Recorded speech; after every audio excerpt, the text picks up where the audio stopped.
আমরা রান্না করব খুশি হয়ে। আমাদের রান্না খেয়ে আমার হাজব্যান্ড, শ্বশুর, শাশুড়ি সবাই খুশি হবে, এটা তো আমার দায়িত্ব, আমি সেটাই মনে করি। কিন্তু এখন আমি যদি মনে করি যে আমি স্বামীর বাড়িতে এসেছি কাজ করবো কেন, এটা তো দাসত্ব, আমি দাসত্ব করতে পারি না। কিন্তু এটা মাথায় রাখতে হবে যে সংসারটা আমার সংসার, এই সংসার রানি আমি। সুতরাং আমি আমার প্রজাদেরকে খুশি রাখার জন্য, ভালো রাখার জন্য তাদের আবদার মেটাতে পারি। তারা কে কখন কী খেতে চাচ্ছে, কী পছন্দ করছে, এটা আমি ভালোবেসে করতেই পারি। কিন্তু এটা কিন্তু দাসত্ব বলে না। এখন আমি যদি কাজ করার মাধ্যমে কাজ করছি কেন, এটা ভেবে ভেবে যদি চিন্তা করি যে আমি দাসত্ব করছি, আমি এখানে কাজ করতে আসিনি, আমি কাজ করব কেন, কিন্তু সংসার যখন আমার, কাজের দায়িত্বও আমার, আমি তো সেটাই মনে করি। কিন্তু শ্বশুরবাড়িতে যাওয়ার আগে আমার কাছে মনে হয় প্রতিটা মেয়ের এটা অবশ্যই জানা উচিত বা এটা বুঝে যাওয়া উচিত। শ্বশুরবাড়িতে যাচ্ছি আমি, এটা আমার নিজের সংসার, আমাকে দায়িত্ব পালন করতে হবে। আমি সংসারে রানি, আমি কাজ করব, আমি দেখিয়ে দেব, আমি বুঝিয়ে দিব বা আমি ভালো রাখার চেষ্টা করব সবাইকে।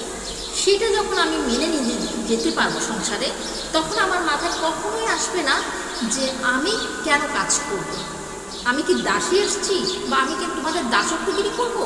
এই ধরনের আজকাল প্রায় সংসারে শোনা যায় যে ওরা হাজব্যান্ডদেরকে বলে আমি কি এখানে কাজ করতে আসছি বা আমি কি দাসী এসছি তোমাদের। এই ধরনের কথাগুলো শুনতে আসলেই অবান্তর, খুবই খারাপ লাগে শুনতে।